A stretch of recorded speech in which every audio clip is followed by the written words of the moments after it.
3-4 dənə qalıb qaqıla, kakraz bağlayıram abi. Qardaş, yeməli banandır. Nə tərin? Yeməlidir, şirindir.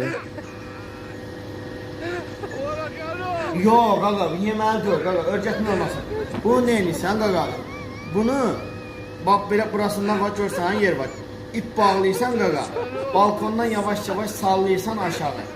Belə salladın, küçədən bir də görürsən, meymun zat keçir. Meymun yürüyəcək bu bananı yeməyə. Hə. Meymun yürüdükcə bunu yavaş-yavaş qaldırırsan. Qaldırandan sonra, qaqa, eşitirsən məni, qabığı soğursan, hə, meymunu başlayırsan çağırmağa. Hə, meymun bunu yesə, demək bu yeməlidir. Ondan sonra yeyərsən, olar qardaş. Bilmem, belə maraqlı oldu nəsə. Maraqlı olsun deyə deyirsən ki, bananı yeyirlər. Banan nədən örsün? Bananı yeyirlər də xəstəsən, həsən.